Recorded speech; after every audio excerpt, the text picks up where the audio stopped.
በስመ አብ ወወልድ ወመንፈስ ቅዱስ አሐዱ አምላክ አሜን።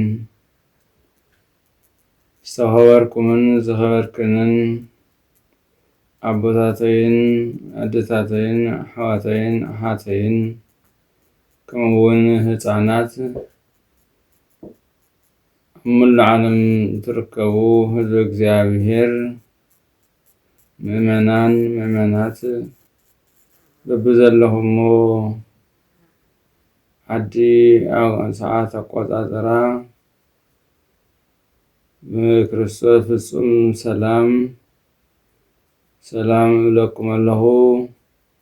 ደሓን ደውዒላትኩም፣ ደሓን ደሓዲራትኩም፣ ደሓን ደርፊዳትኩም፣ ደሓን ደምስዋትኩም። አሜን። ከም ኃጢአትናን ከም በደልናን ከም ክፍአትናን ሪኡ ተመልኪቱ ፈሪዱ እንተ የጥፋአና ብቸርነቱን ብምሕረቱን ሓልዩ ካብ ዕድመ ወሲኹ ናብዚ ዕለትን ናብዚ ዘመንን ንኽንበፅሕ ፍቃዱ ዝፈቀደልና ንልዑል እግዚአብሔር ክብር ምስጋና ይሁን። አሜን። ዝተኸበርኩምን ዝተኸበርክንን ህዝበ እግዚአብሔር ከም እግዚአብሔር ፍቃድ ቃል እግዚአብሔር ክንዘራረብን ክንመሃሃርን ኢና። መምህርና መኻሪና ዝግስጸና እግዚአብሔር እዩ። እግዚአብሔር ይመኽረና፣ እግዚአብሔር ይገስጸና፣ እግዚአብሔር ይምህረና። መምህርና እሱ እዩ። ስለዚህ እግዚአብሔር ንኹላህና ምስጢሩን ጥበቡን ይግለጸልና። ናይ ትምህርትና ርእሲ ወኢትፍራህ አለኩ አነ ምስሌከ። እዚ ሃይለ ቃል እዚ ነቢዩ ኢሳይያስ እዩ ተዛረቦ። ነገር ግን ነቢዩ ኢሳይያስ ብስጋ እንተይኮነ መንፈሰ እግዚአብሔር ሓዲርዎ ብመንፈሰ እግዚአብሔር ተገሊጹሉ ዝተዛረቦ እዩ። እዚ ሓይለ ቃል እዚ ንመን ተዘሪቡ ንመን እዩ ዝነግሮ? ንግዚኡ በቲ ጊዜ ንሱ ዝነበረ ንጉስ ናይ እስራኤል ንጉስ እንደገና ናይ ሶርያ ንጉስ ዝነበረ ሰናክሬም ዝበሃል ናይ እስራኤል በኢየሩሳሌም ዝነበረ ንጉስ እንደገና ሕዝቅያስ በዞም ክልተ ነገስታት እተዘርበ እዩ። ሕዝቅያስ ናይ እግዚአብሔር ሰብ እዩ። እግዚአብሔር ዘምልኽ፣ እግዚአብሔር ዝአምን፣ ንእግዚአብሔር ዝኽተል፣ ናይ ፈሪሃ እግዚአብሔር ዘለዎ ንእግዚአብሔር ዝፈርሕ ንጉስ እዩ። ስለዚህ ሰናክሬም ግን ውሎቱን ስልጣኑን ዘምልኽ እዩ። ጣዖት ዘምልኽ ማለት እዩ። ስለዚህ ነዚኣቶም እዩ ተናጊሩ። ሰናክሬም ንሕዝቅያስ ይፈራርሖ ነይሩ፣ ይፍክረሉም ነይሩ። ስለዚህ ስለዝፍክረሉ ዝነበረ ገብር ኣይትገብር ስለዘፈራርሖ ዝነበረ መልእክታት ዝልእኽሉ ዝነበረ እንታይ በሎ ፈሪሑ ነይሩ ሕዝቅያስ። ካብኡ እንታይ በሎ ኣነ ምሳኻ እየሞ ኣይትፍራሕ ወይትፍራሕ ኣለኩ ምስሌከ ኣነ ምስሌከ ወይትፍራሕ ኣለኩ ኣነ ምስሌከ ኣነ ምሳኻ እየሞ ኣይትፍራሕ ኣነ ምሳኻ ኣለኹ ኣነ ምሳኻ እንድሕር ኮይነ ምሳኻ እንዳሃለውኩ ማንም ከፈራርሐካ ማንም ከጥሕሰካ ማንም ክረግፀካ ይኽእልን ኣነ ኩሉ ነገር ናባኻ ዝመፅእ ክምልሶ እየ ስለ ዝብሎ ነበረ ኣነ ኣምላክካ እየሞ ኣይትሸበር ትሽበረሉ ነገር ትፈርሃሉ ነገር ትድንግፀሉ ነገር የለን ስለዚ ሕዝቅያስ ፈሪሑ ስለ ዝነበረ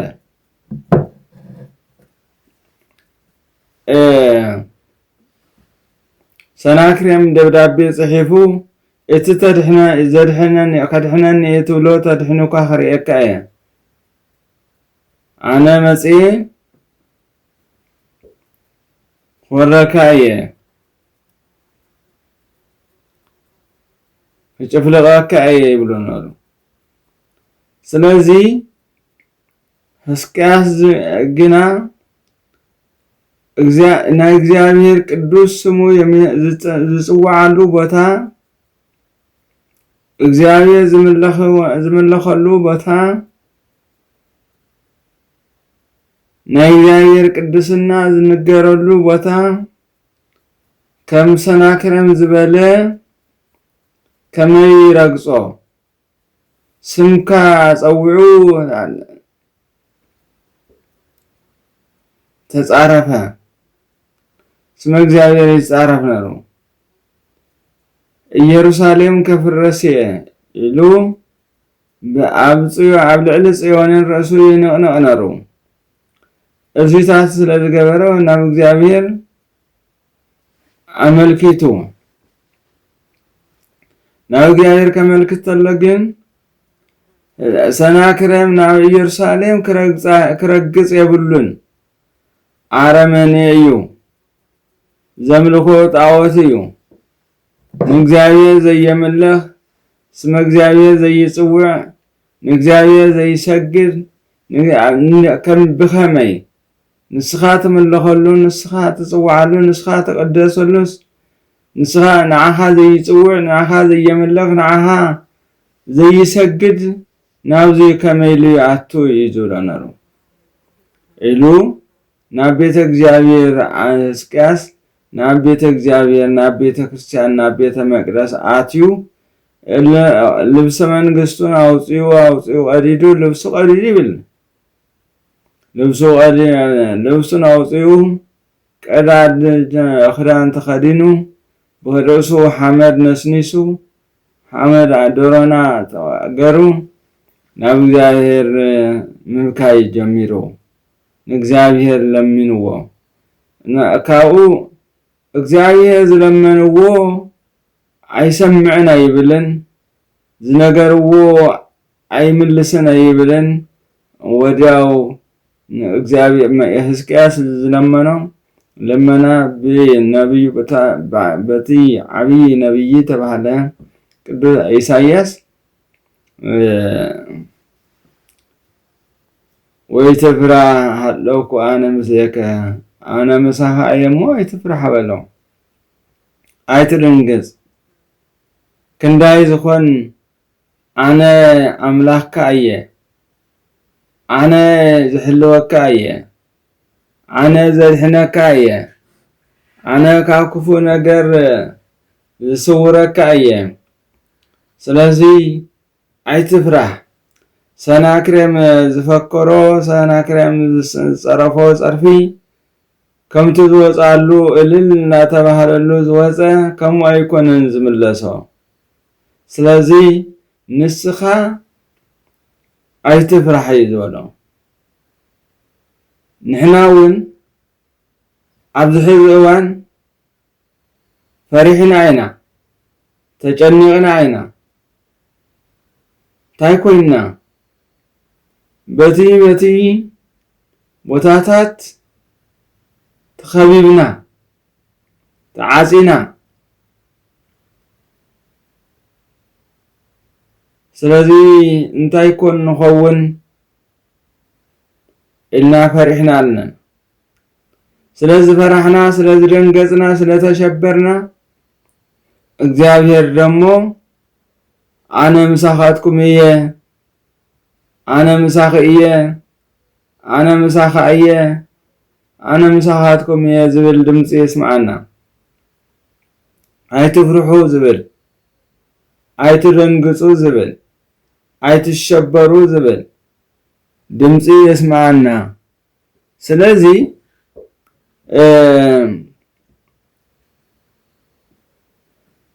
ኣይትፍርሐን ኣይትደንግጽን ኢሉ ክነግሮ ተሎ ንስውን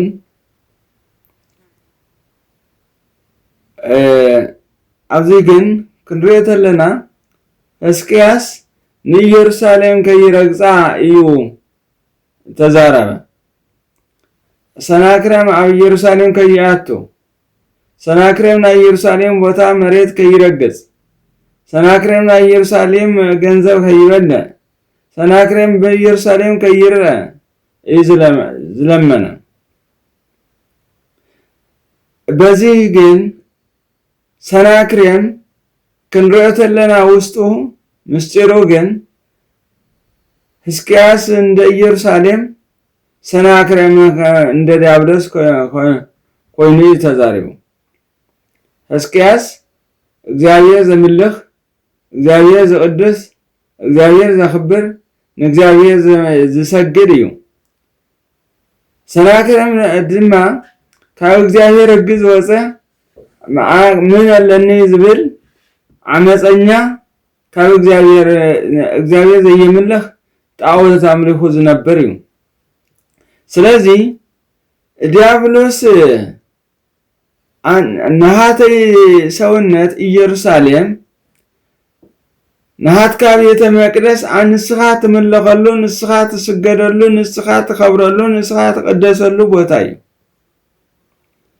ዲያብሎስ ሰናክሬም አባይ ከመይለ ይሓድር ዲያብሎስ ሰናክሬም ኣብቲ ናሃትካ ግዝኣት ኣብቲ ናሃትካ ዘኽበርካዮ ኣኽቢርካ ዝፈጠርካዮ ሰውነት ከመይ ይሓድር ዲያብሎስ ሰናክሬም ክሓድር የብሉን እዩ ዲያብሎስ ሰናክሬም ከነግጾ የብሉን እዩ ዲያብሎስ ሰናክሬም ንዓይ ክገዝኣኒ የብሉን እዩ ልበይ ክገዝኦ የብሉን ኣብ ልበይ ከኣትዩ ናብ ካሊእ ቦታ ናብ ካሊእ መንገዲ ክመርሓኒ የብሉን እዩ ንስኻ ንበረሉ እዩ ንስኻ ትቅደሰሉ ናሃትካ ቤተ መቅደስ ንስኻ ዝሰራሕካዮ ብቃልካ ዝገበርካዮ ሰብ ፀላይ ከመይ ይማርኾ ተማሪኹን ከመይ ይኸይድ ከይማርኸኒ ሓልወኒ ዝደንገጸ ሕዝቅያስ ናሃቱ ሰውነት ዲያብሎስ ከይሓድሮ ብዲያብሎስ ከይግዛእ ብዲያብሎስ ከይርገጽ ብጸላይ ከይርገጽ ብጸላይ ንጸላይ ዝተማረኸ ከይኸውን ንጸላይ ዝሰርሕ ከይኸውን ካብ እግዚአብሔር ከይፍለ እዩ ዝለመነ ሕዝቅያስ ዝፈርሐሉ ምክንያት ስለዚ ንሕና እውን ንፈርሐሉ ምክንያት እንታይ እዩ ስለ ስጋና ኣይኮነን ንሕና ንፈርሐሉ ለና ፍርሓት ስጋና ከይጠሚ ስናጋና ከይጸምእ ስጋና ከይዓረቕ ስጋና ከይደክም ስጋና ከይእሰር ስጋና ከይመውጥ ድዩ እንተ ኮይኑ ከንቱ እዩ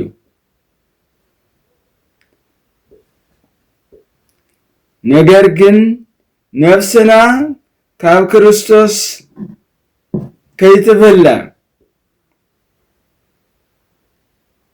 ካብ ክርስቶስ ጽላል ከይትወፅእ ካብ እግዚአብሔር ምሕረት ካብ እግዚአብሔር መራሒነት ካብ እግዚአብሔር መጋቢነት ካብ እግዚአብሔር መጓሰ ካብ እግዚአብሔር ደንበ ከይትወፅእ ተኾይኑ ተወከል እዩ።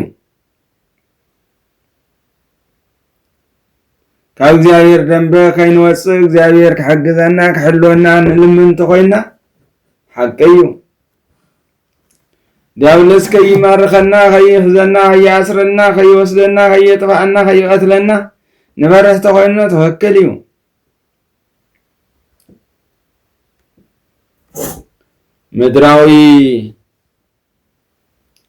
ምድራዊ ነገር ከይተርፈና እንተኾይኑ ግን ናይ ምድራዊ ነገር ስራሕ ናይ ምድራዊ ነገር ናይ ምድራዊ ሃብቲ ክናካማችን ጎይ ተኾይኑ ግን ከንቱታ እዩ። ስለዚ ዝሃይለ ቃል እዚ ነቢዩ ኢሳይያስ ብመንፈስ ቅዱስ ተመሊኡ መንፈስ ቅዱስ ገሊጹሉ ተዛረበ እዩ። እዚ ኣብ ምዕራፍ 41 ፍቅዲ 10 ንረኽቦ ኢና። ስለዚ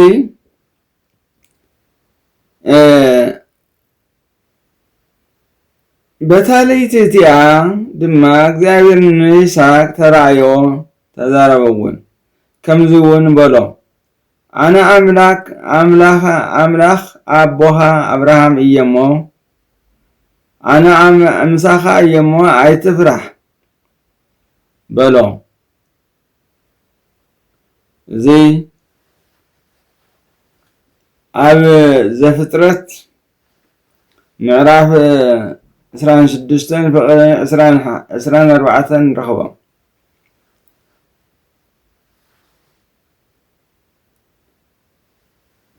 በታለይቲ እቲኣ ድማ እግዚአብሔር ንይስሐቅ ተራእዮ እግዚአብሔር ንይስሐቅ ተራእዮ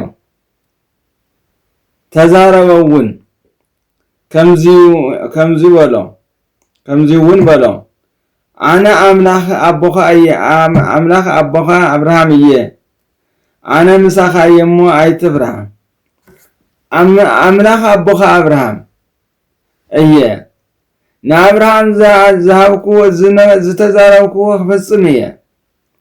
ምድረ ርስቲ ትወርሲ ኢኻ ዘርእኻ እውን ከብዝሖ እየ ክባርኸካም እየ በረከት ከብዝሓልካ እየ ዘርእኻም ከምዘይቁፀር ተቆፅኦ ከም ናይ ሰማይ ኮከብ ከምዘይቁፀር ናይ ባሕሪ ሕፃ ከምዘይቆፀ ከም ባሕሪ ሕፃ ከም ሰማይ ኮከብ ሰማይ ከብዝሓካ እየ ኢሉ ተዛረቦ።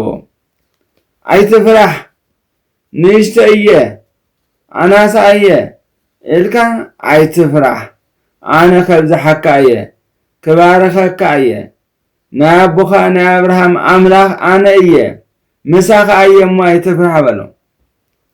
ወንዓና እውን ምሳኻትኩም እየ እሞ ኣይትፍርሑ ዝብል ድምፂ የስምዓና።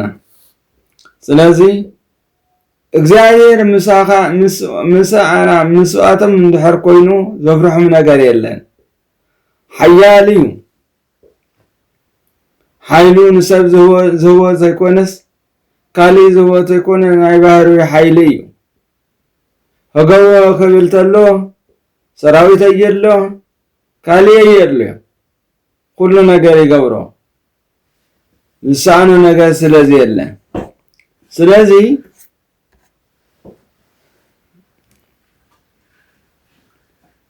ሰናክሬም ኣብ ልብኻ ውሽጢ ኣትዩ ክገዛእካ ይኽእልን ዲያብሎስ ክማርኸካ ይኽእልን። ኣነ ምሳኻ እየ ከም ሓዊ ዘቃፅል ሓይሉ ቃሉ ክስዋዕ ተሎ ሃልሃልታ ሓዊ መሲሉ ዘቃፅሎ ዘባሮ ሰናክሬም ዲያብሎስ ከመይ ኢሉ ይሓድር?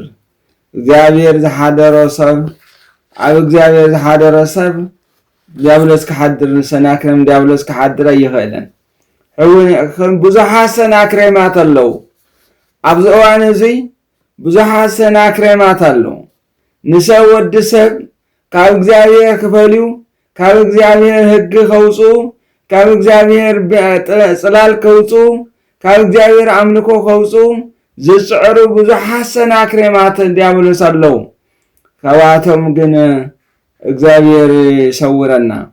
ሰናክሬም ብዙሓት ሰናክሬም ዓዲ ከፍርሱ ቤተ ክርስቲያን ክበታትኑ ተላዕሉ ብዙሓት ዲያብሎስ ሰናክሬማት ስለዘሎ ኣብዚ እዋን እዚ ሃይማኖት ከጥፉ ተላዕሉ ብዙሓት ሰናክሬማት አለው። ሰብ ከጽንቱ እግዚአብሔር በአርአያው ዝፈጠሮ ሰብ ከጽንቱ ብዙሓት ሰናክሬም ብዙሓት ዲያብሎስ ሰናክሬም ብዙሓት ሰናክሬም ዲያብሎሳት ተላዕሉ አለው። ስለዚህ ካብዚኣቶም እግዚአብሔር ይሰውረና። እዞም ሰናክሬማት እዚኣቶም ንሕና ምስ እግዚአብሔር እንተኾይና እግዚአብሔር ነምልኽ ተኾይና ብንጽህና ብቅድስና ናብ እግዚአብሔር እንመላለስ ተኾይና ብንጽህና ብቅድስና ተቀድስና ተነጽህና ንእግዚአብሔር ንግዛእ ተኾይና እውነት እውን ሓቂ ብሓቂ ናይ እግዚአብሔር ምሕደርን ተኾይና መን ይኽእለና? መን ከየነቃንቀና? መን ከናፍቲ ይብለና? ናይ እግዚአብሔር እምነት እንድሕር ዘየብልና ኮይና ግን እንድሕር ንጽህና ቅድስና ዘየብልና ኮይና ግን እንድሕር ሓቀኛ እምነት ሓቂ ዘለዎ እምነት እንድሕር ዘየብልና እንድሕር ዘይሃልና ናይ ዲያብሎስ ናይ ሰናክሬም ዲያብሎስ ምሕደሪ እምበር ናይ እግዚአብሔር ምሕደሪ ኣይኮናን። ንሓስቦ እንታይ እዩ? ንሓስቦ ክንሓስብ ተለና እንታይ ኢልና ንሓስብ? እንታይ መንገድና ከናበይ ንኸይድ?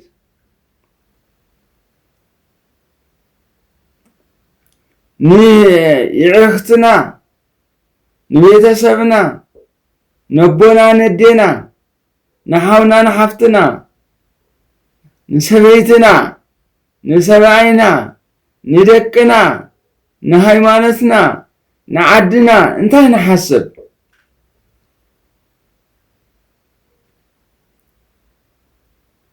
ምስም እዚኣቶም ምስም ሕዩ ዝበልናዮም እንታይ ትሓስብ እንታይ ትሓስብ እንታይ ንሓስብ?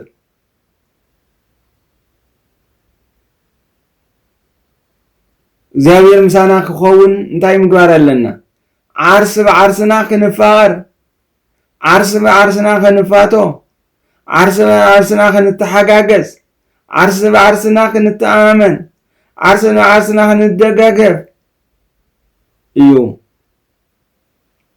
እዚ እንትንፈጽም እግዚአብሔር ምሳና ይኸውን።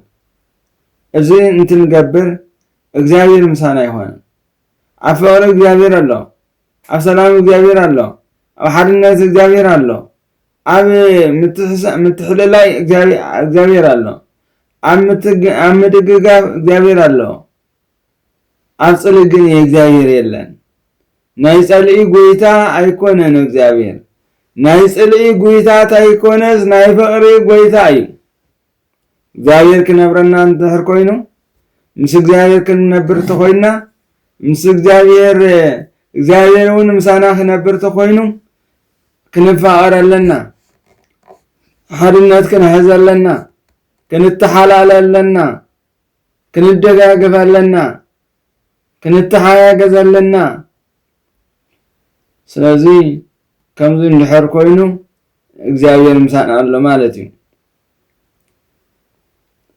ብጽልን ብክርክርን ብጭቅጭቅን ብሓሶትን ንነበር ተኾይና ግን ናይ ሓሶት ኣቦ ዝኾነ ሰናክሬም ዲያብሎስ እዩ። ናይ ሰናክሬም ዲያብሎስ ምሕደሪ እምበር ናይ እግዚአብሔር ምሕደሪ ኣይኮነን። እግዚአብሔር እውን ወኢትፍራህ ኣለኩ ኣነ ምስሌከ ኣነ ምሳኻ እየሞ ኣይትፍራህ ዝበሎ ነቲ እግዚአብሔር ዝኣምን ነቲ እግዚአብሔር ዝኽተል ነቲ ንእግዚአብሔር ዝሰግድ ነቲ ንእግዚአብሔር መስዋዕት ዝስውእ ነቲ ንእግዚአብሔር ዝጽልይ ነቲ ብእግዚአብሔር ጽላል ኣብ እግዚአብሔር ጽላል እግሪ ተቐሚጡ ዘሎ بأمنة صنيع زلو بمكرا مكرات مصو مكراون تعجز زنبر زلو أماني سبي مسزي እግዚአብሔር ነበር እግዚአብሔር ዝነብረሉም ምስከም ዝበላይ ዝጎረቤቱ ዝጻላ ምስሰባያት ዝጻላ ምስሰበይቱ ዝጻላ ምስደቃት ዝጻላ ምስደቁ ዝጻላ ምስወለዱ ዝጻላ ምስወለዳት ዝጻላ ጽልኢ እግዚአብሔር ይጸለ ናይ ጽልኢ አቦ ግን ሰናክሬም ዲያብሎስ ነው ናይ ሰናክሬም ዲያብሎስ ተገዛተ ከይንኸውን ንጠንቀቅ እዩ ናብ እግዚአብሔር እንመለስ እዩ ልበና ነንጽህ እዩ ብፍቅሪ ነንጽህ እዩ ብትሕትና ነንጽህ እዩ ራእሰና ነዋርድ እዩ ስለዚ እዚ እዩ ዝበለና ንሳኻ እየሞ ኣይትፍራህ ንዘርእኻ ካብ ምብራቅ ከምፅኦ እየ ካብ ምዕራብ ከዓ ክእክበካ እየ ንሰሜን ኣምፅእ ንደቡብ ከዓ ኣይትኽላእ ንወዳተይ ካብ ርሑቕ ነዋልደይ ካብ ወሰን ምድሪ ከምፅኦም እየ እቶም ፋሕ ዝበሉ ክእክቦም እየ ክእክበልካ እየ እቶም ፋሕ ዝበሉ በብቦትኡ ተበተኑ ፋሕ ዝበሉ ክእክቦም እየ ነቶም ዝፀመዩ ከጽግቦም እየ ነቶም ዝዓረው ክኸድኖም እየ ነቶም ዝፀሙ ከስትዮም እየ ከርዮም እየ ነቶም ዝደኸሙ ከበርትዖም እየ ነቶም ዝጠፉ ክደልዮም እየ ደልየ ረኺበ ከምጾም እየ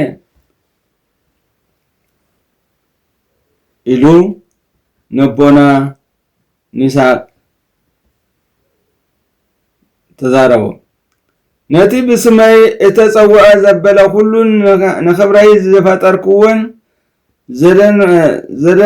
ዘደኮንክውን ዝገበርክውን አምጻዮ እብል ኣለኹ እግዚአብሔር ባዕሉ ዝፈጠሮ ንሱ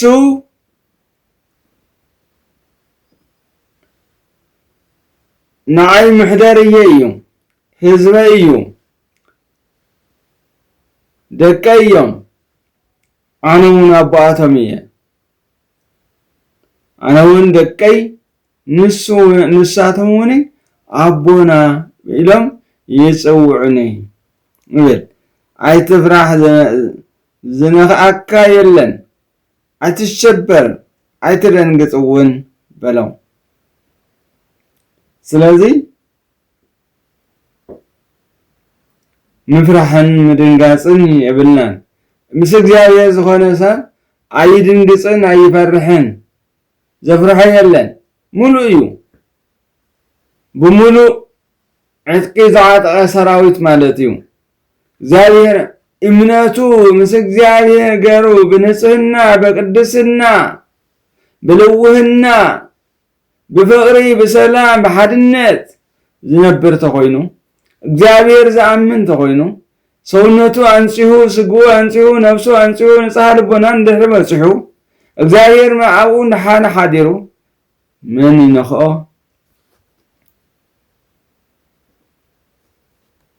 هل تحوز جبت الله زحز عمو خلا يلا سلازي هل تحو محازيهم مقدار مسقدار زنبر سب هل تحو مالتي سلازي زاوير كم زي لنا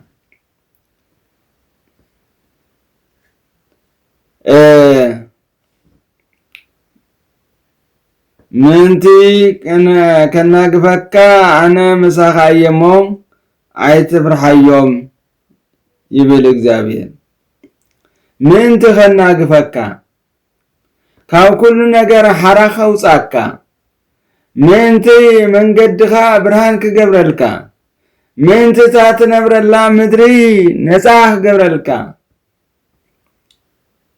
ከመ ኣነ ምሳኻ እየሞ ነዚኣቶም ኣይትፍርሐዮም ስጋኻ ንዝቐትሉ ስጋኻ ንዝወስዱ ኣይትፍርሐዮም ነፍስኻ ክቐትልዋ ክሕዝዋ እውን ኣይኽእሉን እሞ ይብል እግዚአብሔር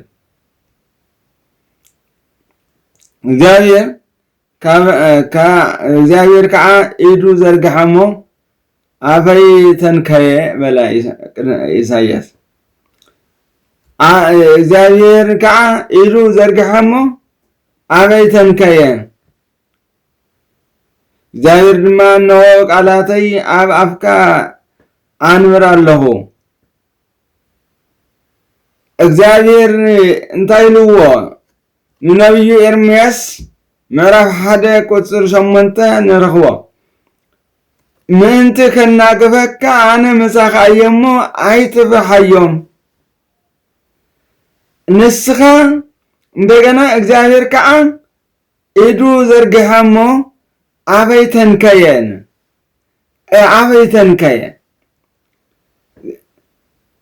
እግዚአብሔር ድማ እነሆ ቃላተይ አብ አፍካ አንብር ኣለሁ አብ አፍካ የንብር ኣለኹሞ አብ አፍካ ገለልካ ኣለኹሞ ተዛረብ ነቶም ዓመፀኛታት ገስጽ ነቶም ዓመፀኛታት ገስጾም ኣይትፍርሐዮም እንተኣሰሩኻ ኣሲሮም ኣይሕድሩኻን እንትቐተሉኻ ክቐትሉኻ ይኽእሉን ስጋኻ እውን ትቐተሉ ነፍስኻ ክቐትልዋ ይኽእሉን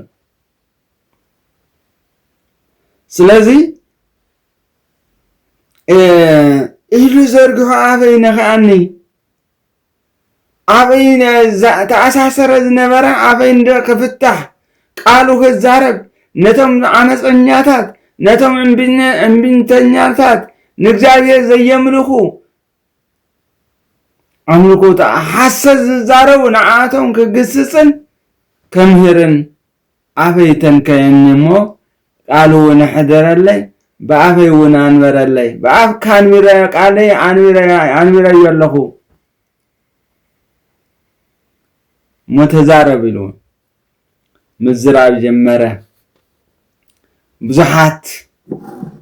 ብዙሕ ጊዜ ነብዩ ኤርምያስ ብዙሕ መከራ ቃል እግዚአብሔር ሓቁ ስለተዛረበ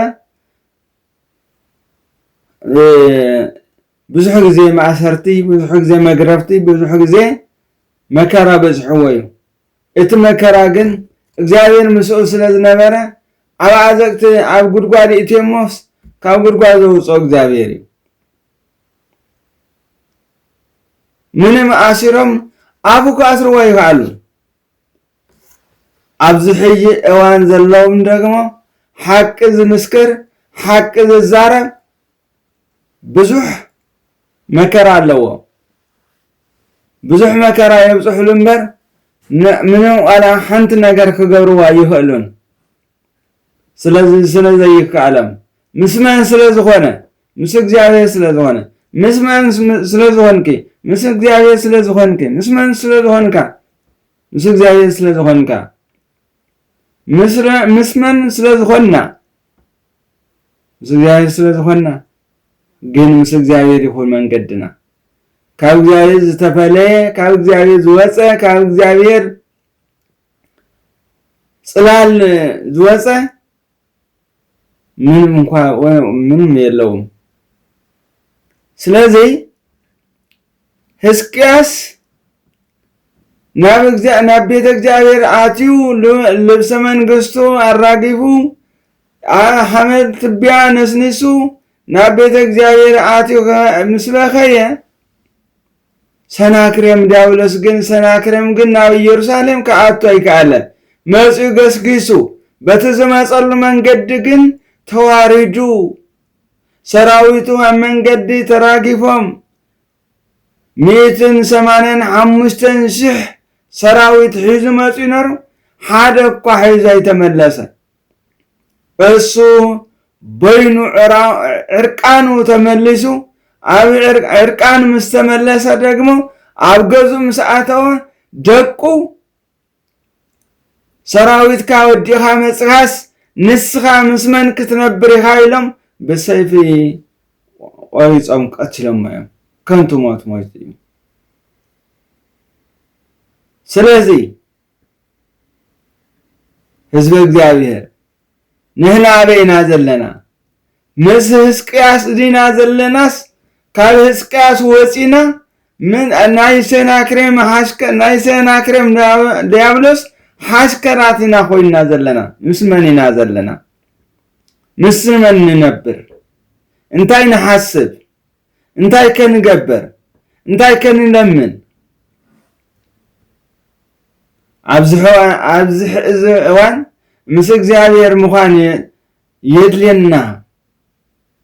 በረከት ጠፊኡ ንበልዕ ኣይንጸግበን፣ ንሰቲ ኣይንረውን፣ ንኽደን ኣይንመውቐን፣ ንረግጽ ግን እግርና ካብ ኣይድሕንን፣ ንድቅስ ድቃሱ ምንም ዝህበና ፋይዳ የብሉን።